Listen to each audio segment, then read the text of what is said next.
একজন অভিনেতা হিসেবে এই ঈদটা আমার জন্য স্পেশাল। কারণ প্রত্যেকটা অভিনেতার স্বপ্ন থাকে এরকম একটা বড় প্রজেক্টে কাজ করা। শুধু বড় প্রজেক্ট না, বাংলাদেশের সবচেয়ে বড় মেগাস্টার শাকিব খান এবং বাংলাদেশের সবচেয়ে বড় নির্মাতা, সফল নির্মাতা রায়ান রাফির সিনেমায় অভিনয় করতে পারাটা আমার কাছে মনে করি যে অনেক বেশি সৌভাগ্যের। এবং ঈদের সময় একজন অভিনেতার সিনেমা হলে মুক্তি পাওয়া, এটা একজন আমার কাছে মনে হয় যে একজন অভিনেতার স্বপ্ন। এবং আমার এই ছোট্ট ক্যারিয়ারে এত খুব অল্প সময়ের মধ্যে এই যে স্বপ্নটা পূরণ হলো, আমার কাছে মনে হয় যে আমি এটার জন্য সৌভাগ্যবান। আমাদের প্রযোজনা প্রতিষ্ঠান এবং ডিরেক্টর টিম থেকে বরাবরই আমাদের একটা নিষেধ ছিল যে আমরা যেন তাণ্ডব নিয়ে কোনো ধরনের কথা না বলি। ইভেন আমরা কিন্তু সোশ্যাল মিডিয়া কোনো ধরনের পোস্ট দিতে পারিনি।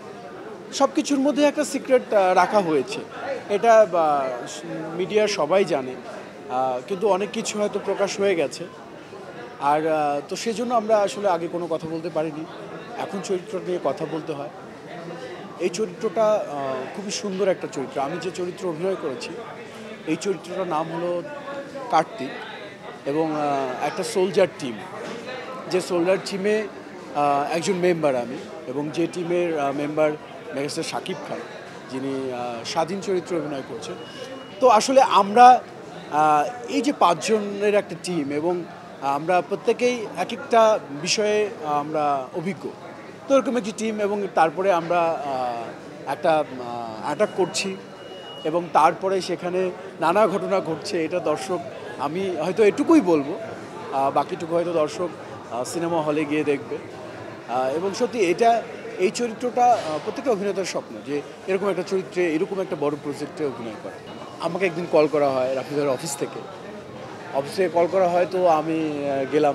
তখন থেকে শুনছিলাম যে তাণ্ডব নিয়ে একটা কাজ হচ্ছে এবং অনেক বড় একটা প্রজেক্ট, যেখানে আলফা এসবিএফ প্রযোজনা করছেন।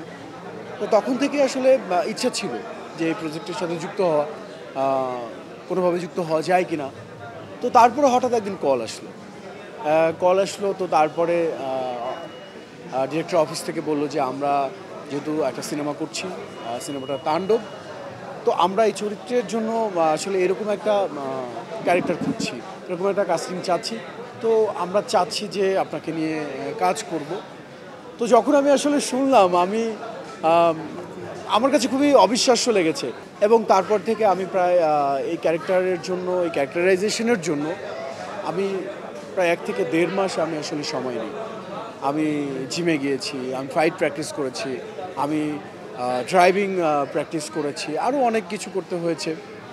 এবং শেষ পর্যন্ত তারপরে আমি এই চরিত্রের জন্য আসলে আমি মনে করেছি যে প্রস্তুত। এবং হয়তো যার ফলাফল হয়তো আমরা টাইটেল ট্র্যাকে আমার একটা লুক শুধু দেখা গেছে, আমার একটা কিছু সময়ের একটা শর্ট দেখা গেছে, সেখানে আমরা দেখতে পেয়েছি যে এই লুকটা নিয়ে অনেক বেশি আলোচনা হয়েছে, অনেকে বলছে যে এটা সিয়াম আহমেদ। তো তারপরে অডিয়েন্স এটা খুঁজে বের করছে যে আসলে এই চরিত্রটা কে। তারপরে আমাকে খুঁজে বের করেছে, আমাকে আবিষ্কার করেছে।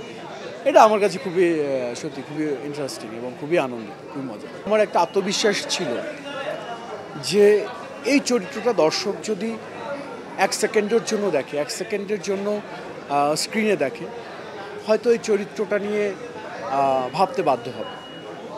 এবং আমার যে আত্মবিশ্বাস, এই আত্মবিশ্বাসটা কিন্তু সত্যি হয়েছে।